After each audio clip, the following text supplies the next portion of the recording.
하나님께서는 앞으로는 사람의 죄 때문에 땅을 저주하지 않겠다 하셨는데, 그 이유가 뭐냐 할 때 사람의 마음에 계획하는 바가 어려서부터 악함을 아셨기 때문이라 이렇게 말씀하십니다. 그것은 무슨 얘기냐면 사람의 그 죄의 근본은 마음에 있는 문제다 하는 것입니다. 그걸 물로 어떻게 해결할 수 있겠습니까? 그러니 대신 그때까지 이 땅에는 심음과 거둠과 추위와 더위와 여름과 겨울과 낮과 밤이 쉬지 않고 계속되게 하셨습니다. 그렇지만 거기에는 사람의 근원적인 죄가 아직 해소되지 않았다 하는 것도 또한 분명히 말씀하셨습니다. 아담이 범죄하기 이전과 다르게 홍수 후에는 땅의 모든 짐승과 공중의 모든 새와 또 땅에 기는 모든 것과 바다의 모든 고기가 사람을 두려워하게 될 것이라고 하셨습니다. 죄 때문에 이러한 두려움의 관계가 발생했는데 그게 여전히 해소되지 않았다는 것입니다. 하나님께서는 이것들을 채소같이 사람의 식물이 되게 하셨습니다. 그러나 피채 또 먹지 못하게 하시고 또 무분별한 살생을 경고하시고 특별히 사람 피를 흘리는 것을 경고하셨습니다. 그리고 그걸 또한 적절히 막을 수 있는 제도적인 장치도 마련해 주셨습니다. 자, 그렇게 하니까 사람의 폭력이 사라지겠습니까? 그렇다고 해서 사람의 폭력이 사라지는 것은 아닙니다. 비록 조금 통제는 되겠지만 그러나 죄는 하나님과 이웃을 미워하는 근본적인 성향 아닙니까? 사람은 어려서부터 그 본성이 아예 그쪽으로 기울어져 있는 것입니다. 그래서 우리가 자식들을 다 키워봐서 알지만 자식들 사이에서도 서로 싸우잖아요. 자기중심적이 되어서. 그러므로 대홍수 후에도 이러한 죄의 현실이 해소되지 않은 채 세상은 그대로 그냥 자기 길을 가도록 묵인하여 두실 것을 말씀하셨습니다. 그리고는 하나님께서 다시는 사람의 죄로 인하여 홍수로 세상을 멸하지 않겠다는 약속을 구름 속에 두신 무지개를 증거로 삼아 주셨습니다. 창세기 9장 11절부터 17절이 그건데요. 한번 찾아서 읽어보십시다. 오전에 읽은 말씀인데 창세기 9장 11절부터 17절. 내가 너희와 언약을 세우리니 다시는 모든 생물을 홍수로 멸하지 아니할 것이라. 땅을 멸할 홍수가 다시 있지 아니하리라. 하나님이 이르시되 내가 나와 너희와 및 너희와 함께하는 모든 생물 사이에 대대로 영원히 세우는 언약의 증거는 이것이니라. 내가 내 무지개를 구름 속에 두었나니 이것이 나와 세상 사이에 언약의 증거니라. 내가 구름으로 땅을 덮을 때에 무지개가 구름 속에 나타나면 내가 나와 너희와 및 육체를 가진 모든 생물 사이에 내 언약을 기억하리니 다시는 물이 모든 육체를 멸하는 홍수가 되지 아니하리라. 무지개가 구름 사이에 있으리니 내가 보고 나 하나님과 모든 육체를 가진 땅의 모든 생물 사이에 영원한 언약을 기억하리라.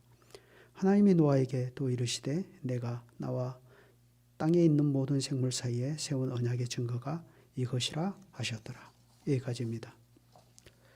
이렇게 해서 이제 이때부터 세상은 사람의 죄와 그 불의함에도 불구하고 생육이 중다하고 번성해 가게 하셨습니다.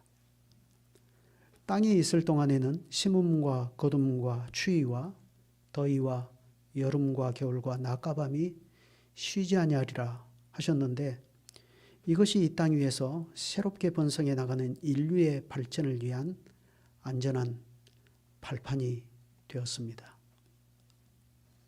그러니 여기에 하나님의 자비하심이 얼마나 크게 부각이 되는지 알 수가 없습니다. 하나님께서 힘이 없으셔서 눈앞의 죄를 손도 못 대고 방치하셨습니까? 하나님의 자비하심이신 것입니다. 그런데 전도서 8장에 보면 악한 일에 징벌이 속히 실행되지 않으므로 인생들이 악을 행하기에 마음이 담대하도다 했습니다. 사람들은 악한 일이 발생할 때마다 마른 하늘에서 날벼락이라도 쳐서 하나님의 어미로우심을 보여주어야만 그것이 하나님이 살아계시다는 증거가 된다고 생각합니다. 그런데 그런 일이 발생하지 않거든요. 그러니 인생들이 악을 행하기에 마음이 담대한 것입니다. 하나님의 징벌이 속히 임하지 않으므로 사람들은 어떻게 생각하죠? 마치 하나님이 없는 것처럼 생각합니다. 그래서 어리석은 자는 그 마음에 이르기를 하나님이 없다 한다 하지 않았습니까? 그러나 여러분, 과연 그렇습니까? 세상을 뒤덮고 있는 죄와 불의에도 불구하고 하나님께서는 이 세상에 대한 주님의 자비를 거두지 않으시고 마침내 구원하셔서 온 세상으로 하여금 하나님께 돌아오게 하시려고 하나님께서는 인생들의 죄와 불의에도 불구하고 세상을 보존하여 주시겠다 하신 것입니다.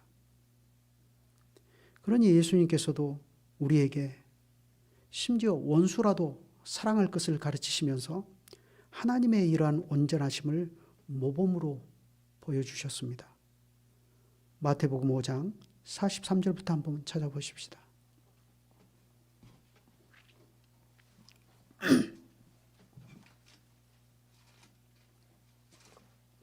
마태복음 5장 43절부터 또 내 이웃을 사랑하고 내 원수를 미워하라 하였다는 것을 너희가 들었으나 나는 너희에게 이르노니 너희 원수를 사랑하며 너희를 핍박하는 자를 위하여 기도하라. 이같이 한즉 하늘에 계신 너희 아버지의 아들이 되리니 이는 하나님이 그 해를 악인과 선인에게 비추게 하시며 비를 의로운 자와 불의한 자에게 내리우심이니라. 너희가 너희를 사랑하는 자를 사랑하면 무슨 상이 있으리요? 세리도 이같이 아니하느냐? 또 너희가 너희 형제에게만 무난하면 남보다 더하는 것이 무엇이냐? 이방인들도 이같이 아니하느냐? 그러므로 하늘에 계신 너희 아버지의 온전하심과 같이 너희도 온전하라. 사람은 하나님을 배워서 알면 알수록 이와 같이 하나님의 온전하심을 닮아가는 것입니다.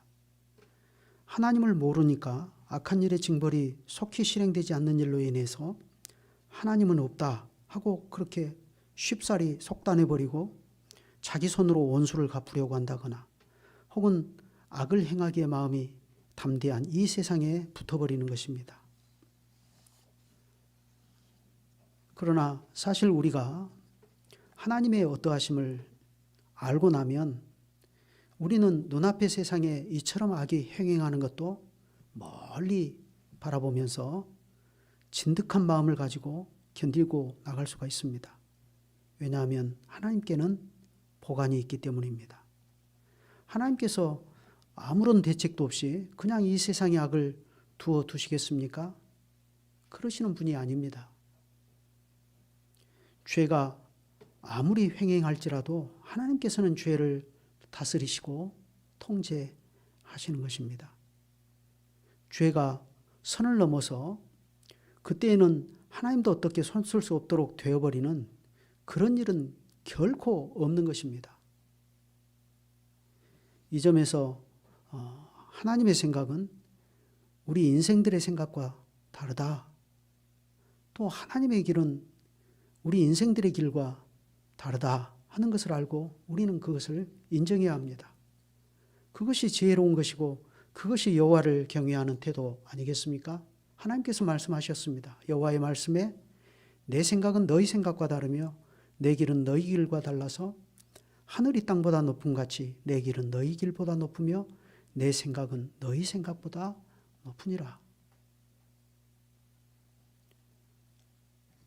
가장 순결하고 한 점 흠없이 출범한 하나님 나라에 죄가 들어오고 결국 죄의 파괴적인 결과로 하나님께서 다스리시는 세상에 하나님의 통제를 받지 않는 매우 이질적인 나라인 인간 왕국이 등장했습니다. 그것은 분명히 하나님의 살아계심을 믿는 우리들의 눈에는 참으로 기이한 일입니다. 그러나 하나님께서는 답을 가지고 계십니다. 그것은 예수님께서 알곡과 가라지 비유를 통해서 하나님 나라를 우리에게 가르쳐 주신 데에서도 어느 정도 알 수 있지 않습니까? 하나님이 다스리시는 이 세상에, 이 세상이라고 하는 밭에 하나님께서 자기 종들을 시켜서 좋은 씨를 뿌렸는데 밤에 악한 자가 와서 그 알곡들 사이에 가라지를 더 뿌리고 갔습니다. 그러니 이 가라지들이 알곡들과 뿌리가 뒤엉킨 채로 함께 자라는 것을 나중에 종들이 보고 저것들 뽑아버려야 되지 않습니까? 그럴 때 주님께서 뭐라고 하셨죠? 가라지 뽑다가 알곡이 상할까 염려라 하시면서 세상 끝까지 놔두라 하셨습니다. 반드시 끝이 올 것이라고 하셨습니다. 그때는 심판의 날이라 하나님께서 반드시 그 나라에서 모든 넘어지게 하는 것과 또 불법을 행하는 자들을 거두어내어 풀무불에 던져 넣을 것이라고 말씀하셨습니다.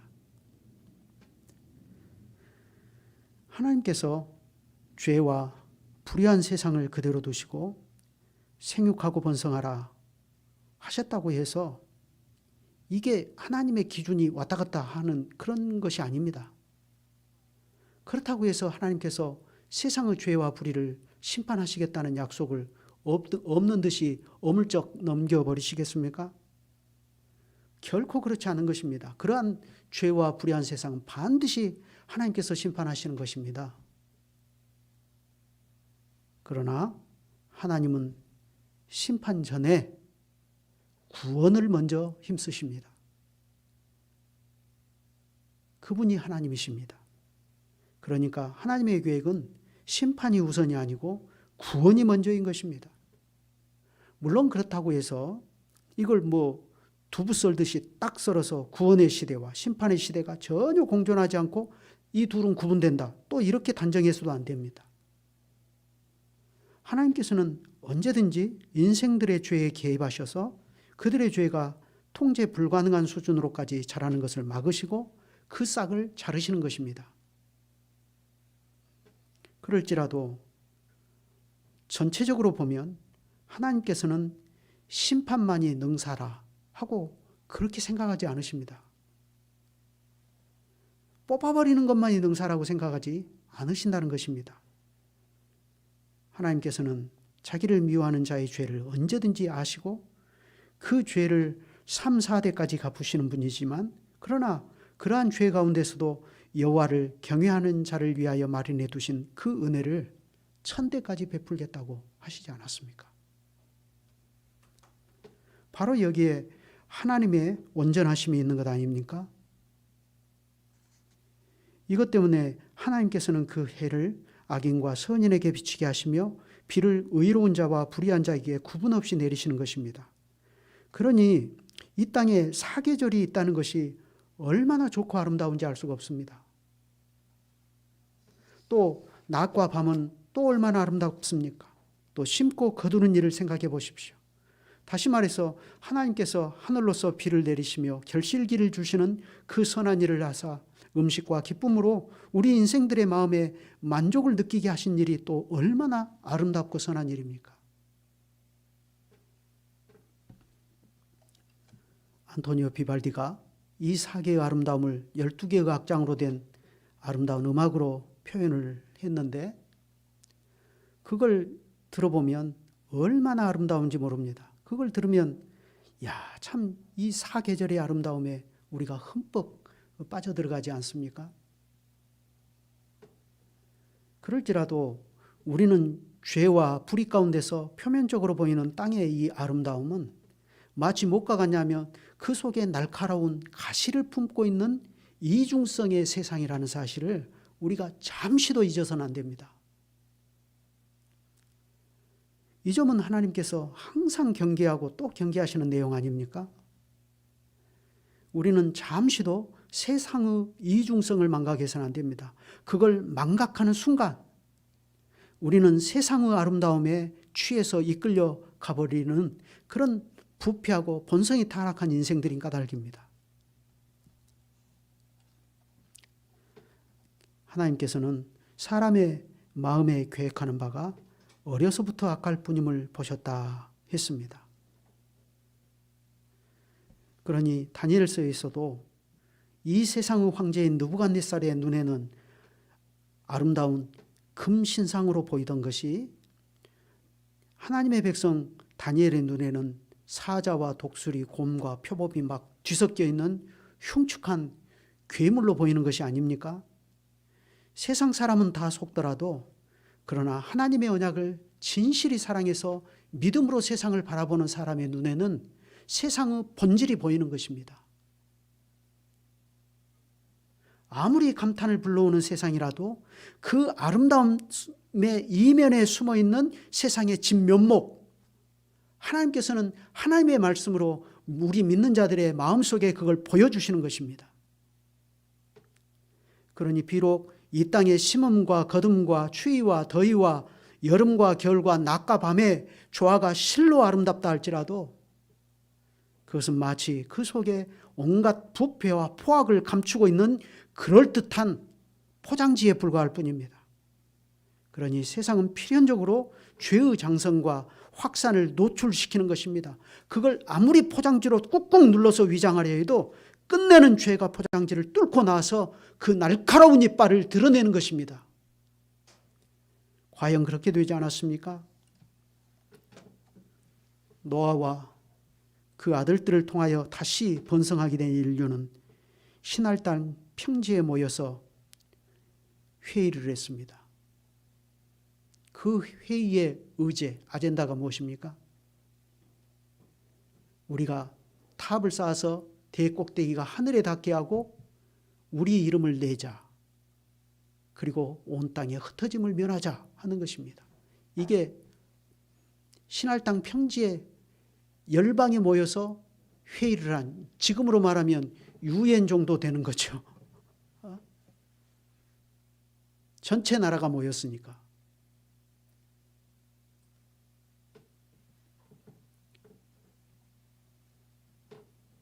따라서 우리는 여기에서 하나님께서 보셨다라고 하는 거, 사람의 마음에 계획하는 바가 항상 어려서부터 악합니다 하신 이 그 사람의 악함이 궁극적으로 지향하는 바가 무엇인가 하는 것을 바벨탑 사건을 통해서 보게 되는 것입니다.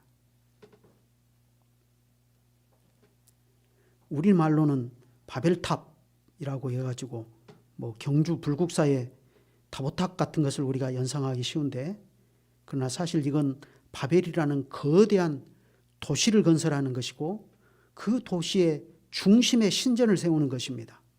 그런데 그 신전의 목적이 뭐냐 할 때 그 꼭대기가 하늘에 닿게 하는 것이며 거기에 사람의 이름을 내고 흩어짐을 면하자 하는 것입니다. 그 내용을 보면 이렇습니다. 온 땅에 구음이 하나이요 언어가 하나이었더라.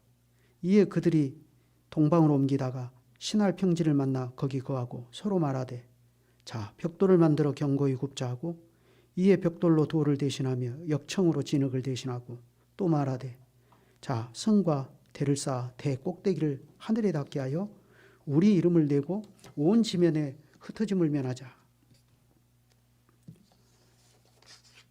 자, 여기에 보면 당시 그들은 바벨탑을 그 꼭대기가 하늘에 닿도록 건설하고, 그러니까 뭐 실제로 하늘에 닿았겠어요? 그만큼 높이 쌓겠다는 것이죠. 거기에 사람의 이름을 내자 했는데 이게 무슨 뜻이겠어요? 바벨탑 꼭대기에다가 조각하는 사람들을 올려보내서 거기다가 그 탑 건설에 재물도 내고 노동력도 제공하고 한 사람들 이름을 새기겠다는 겁니까? 이건 그런 뜻이 아닙니다. 여기에 우리 이름을 내자 했는데 이 말은 스스로 이름을 짓는 행위를 말하는 것입니다. 하나님께서 땅의 짐승들을 아담에게로 이끄시니까 아담이 그들의 이름을 지어주지 않았습니까? 그러니까 이름을 짓는 행위는 땅의 짐승들에 대한 아담의 통치 행위를 나타내는 것입니다. 하나님께서 자녀를 부모의 권위 아래 두셨기 때문에 부모가 자기 자녀의 이름을 지어주는 것과 같습니다. 하나님께서 모든 피조물을 아담의 권위 아래 두셨기 때문에 아담이 그들을 이름을 지어주었던 것입니다. 그런데 이 바벨탑 사건의 경우를 보면 사람들은 바벨탑을 건설하는 목적이 스스로 이름을 짓겠다는 것입니다. 그러니까 이것은 스스로 통치 행위를 하겠다 하는 것입니다. 그런데 문제는 그들이 어디까지 다스리려고 하느냐 하면은 대꼭대기를 하늘에 닿게 하여 우리 이름을 내고 이렇게 말합니다. 그러니까 인간의 통치 행위가 하늘에까지 닿게 하겠다는 것입니다. 하늘과 땅을 다스리겠다는 것입니다. 그런데 이 하늘과 땅의 권세는 오직 하나님께서 우리의 구주님이신 예수 그리스도께만 허락하신 것입니다. 그런데 그들은 그걸 지금 노리는 것이죠. 그러니까 그들은 소극적으로는 그렇게 해서 흩어짐을 면하자 이렇게 이야기하죠. 소극적으로는 하나님의 통제와 다스림으로부터 벗어나겠다 하는 것이고 적극적으로는 하나님의 통치 행위에 저항하여서 인간의 주권을 되찾겠다는 것입니다. 그러한 그들의 의도는 바벨탑을 쌓게 된 동기와 목적, 당대의 열국 백성이 신할 평지에 모여서 의기투합한 이 아젠다, 대꼭대기를 하늘에 닿게 하여 우리 이름을 내고 흩어짐을 면하자 하는 이 아젠다에 단어가 있습니다. 그들은 하나님의 뜻에 따라 흩어지는 것을 자기들이 면해야 할 것으로 인식했다는 것을 잘 알 수 있습니다. 그러면 이것은 어떻게 된 일입니까? 하나님께서는 대홍수 후에 노아와 그 아들들에게 복을 주시면서 말씀하시기를 창세기 9장 7절에 보면 너희는 생육하고 번성하며 땅에 편만하며 그 중에서 번성하라 이렇게 말씀하시지 않았어요? 땅에 편만하라 이 말씀이 곧 흩어지라 하는 얘기인데 이걸 배경으로 하는 말씀입니다. 하나님께서는 대홍수 직전에 온 땅이 사람의 부패와 강포로 그리고 포악으로 가득한 것을 보시지 않았습니까? 그러니 대홍수로 그러한 세상을 하나님께서는 멸하여 버리시고 홍수 후에는 사람의 강포로 가득했던 그 땅을 누가 가득 차게 하셨어요? 하나님께 은혜를 입은 노아와 그 아들들, 주님의 이름을 부르는 교회로 가득하게 하신 것입니다. 그런데 홍수 후에 노아와 그 아들들에게서 나뉜 열국 백성은 그러한 하나님의 복주심과 흩어져서 생육하고 번성하라는 하나님의 요구를 좋은 마음으로 듣지 않았습니다. 그들은 그것을 그들이 벗어나야 할 속박으로 여겼습니다. 하나님께서 우리 인생들을 복주시려고 명하신 것을 그들은 규제와 속박으로 여긴 것입니다. 아담과 하와가 사탄에게 속아서 금하신 실과를 먹었던 악몽의 순간이 다시 떠오르는 것 아닙니까? 따라서 바벨탑 사건의 본질은 그들이 아담의 죄를 재현한 것입니다. 그런데 다른 점이 있죠. 그 다른 점이 무엇이겠습니까? 아담은 물론 인류를 대표하는 지위에 있었지만 하와와 단둘이 범죄했지만 바벨탑 사건 이후에는 집단적으로 반발한 것입니다.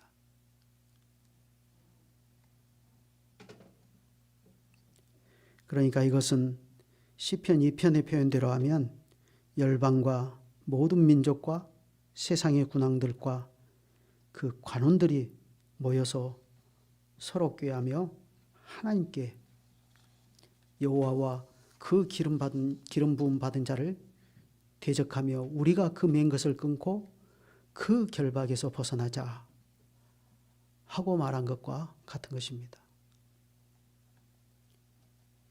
만약 이걸 그대로 두신다면 인간의 죄가 또다시 선을 넘고 말 것입니다. 물론 하나님께서 통제하지 못하시는 죄는 없습니다.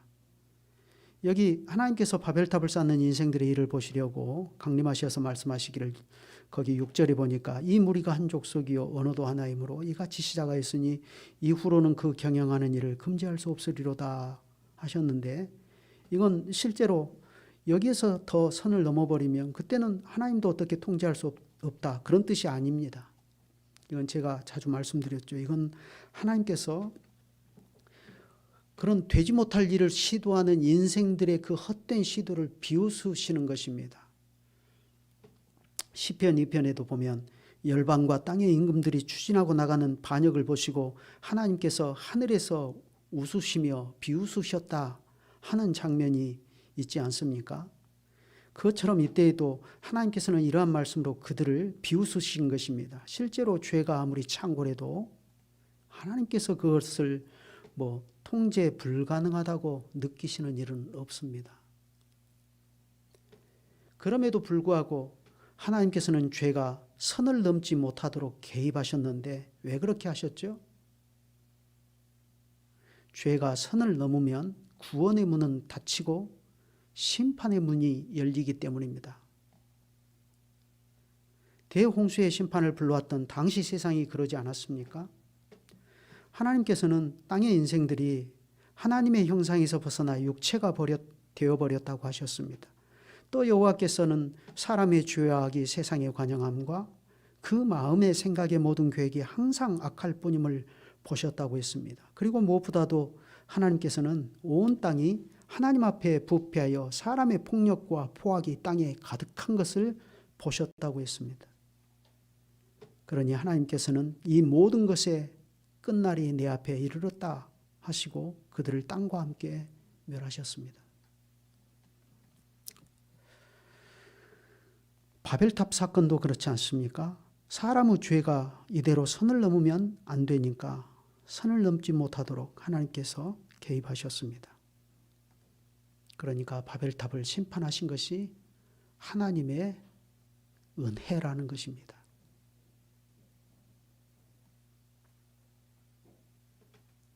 하나님께서는 바벨탑 사건을 조롱하시면서 그 사건의 핵심에 그들의 구음이 하나요 언어가 하나이기 때문이라, 그들이 언어가 하나이기 때문에 이 같은 일을 시작했다 하시고 그들의 언어를 혼잡게 하셨습니다. 그래 갑자기 말이 통하지 않게 되고 의사소통이 불가능하여서 더 이상 일을 진행할 수가 없게 만드셨습니다. 그리고 무엇보다도 말이 통하는 민족끼리, 사람들끼리 각기 제 길을 가도록 만드셨습니다. 하나님께서는 그러한 방식으로 그들을 온 땅에 흩어버리신 것입니다. 그러니까 흩어버리셨다는 것은 바벨탑 사건에 대한 심판이지만 동시에 이것은 인생들로 하여금 온 땅에 흩어져서 각기 제 길을 가면서 생육하고 번성하도록 하신 하나님의 은혜입니다. 이렇게 해서 이때부터 죄가 있고 불의한 상태임에도 불구하고 각 민족은 제 길을 가게 되었습니다. 하나님께서 그렇게 하도록 묵인하신 것입니다. 그러나 심음과 거둠이 있게 하시고 결실기를 주시는 선한 일을 하사 음식과 기쁨으로 저희 마음에 만족을 주시면서 그 길을 가도록 하셨습니다. 그래 사도 바울이 사도행전 14장에서 전하지 않았습니까? 한번 찾아보십시다. 사도행전 14장 16절.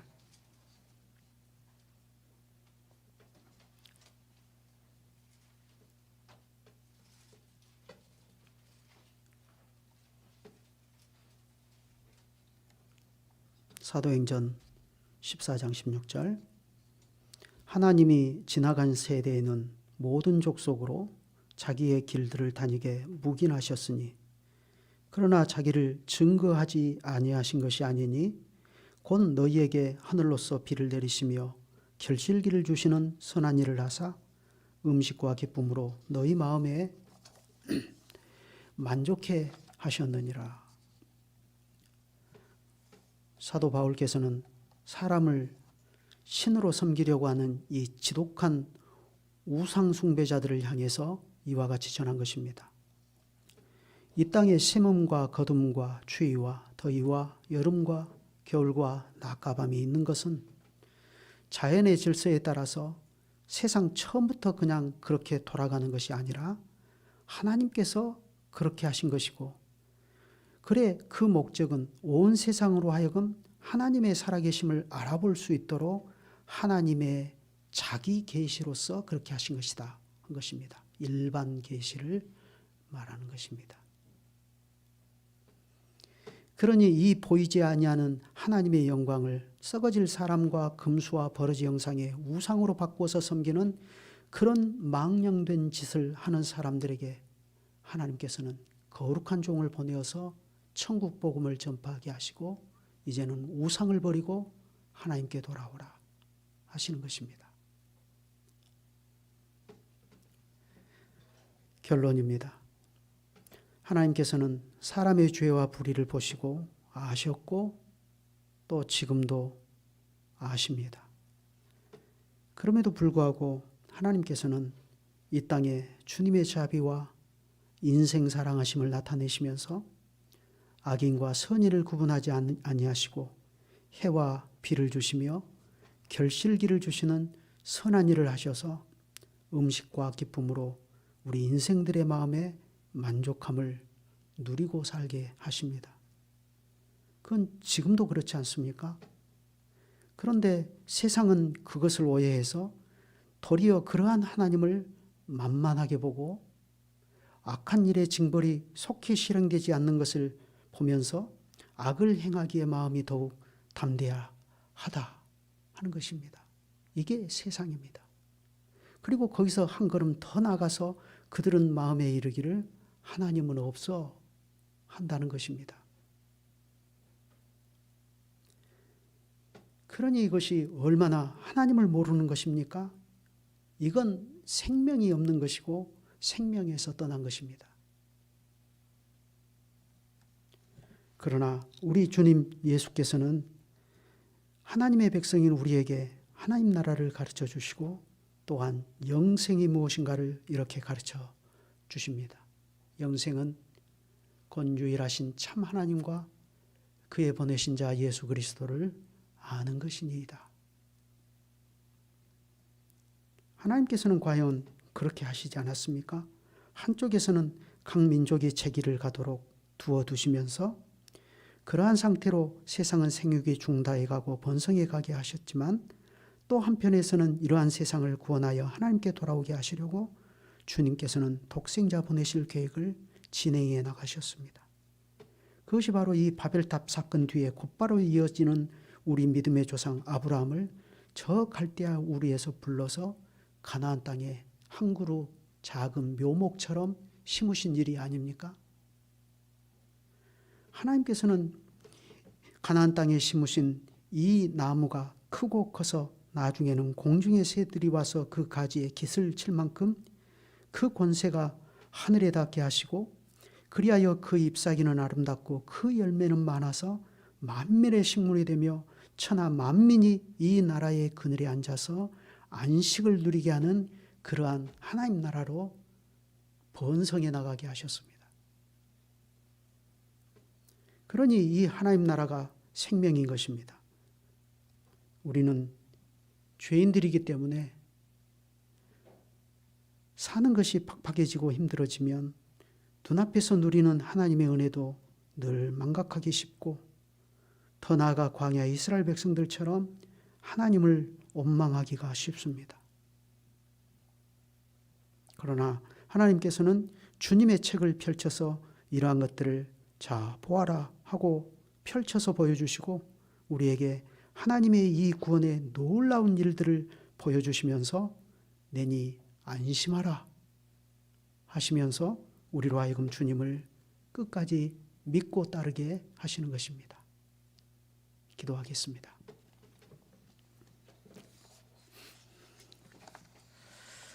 거룩하신 주님, 오늘 또 오전과 오후 두 번의 강서를 통해서 하나님께서 사람을 얼마나 불쌍히 여기시고 인생들에 대하여 큰 사랑을 베풀어 주시는지 깨닫게 하여 주시니 감사를 드립니다. 믿음이 없고 하나님을 알지 못하는 사람들의 눈으로 보면 이러한 일은 악한 일에 징벌이 속히 실행되지 아니하는 일로 보이는 것이고, 그러므로 한쪽에서 사람들은 악을 행하기에 더욱 대범해지고 또 한쪽에서는 하나님은 없다고 속단해버리는 일들이 많이 싸웁니다. 그러나 하나님께서는 이 죄 많은 불의한 세상도 두어두시고 악인과 선인을 구분하지 아니하시고 해와 비를 주시고 결실기를 주셔서 음식과 기쁨으로 인생들의 마음에 만족을 누리게 하시는 이유가 무엇인가 하는 것을 우리에게는 가르쳐 주시고, 이로써 눈앞의 현실이 늘 믿음으로 살아가기에는 너무나 팍팍한 현실 속에서도 이러한 하나님이 그리스도 때문에 우리의 아버지가 되시고 우리의 하나님이 되신 줄을 알아서 주님을 안심하고 믿고 따르도록 격려하여 주십니다. 이 믿음을 우리 자녀들에게 심어주시고 이 교회의 청소년들과 젊은 사람들에게 심어주시며 무엇보다도 그들의 부모들에게 심어주셔서 우리가 다 이 믿음으로 하나가 되어서 주님만을 오롯이 믿음으로 순종하며 따라가게 하시옵소서. 주 예수 그리스도의 이름으로 기도드립니다. 아멘.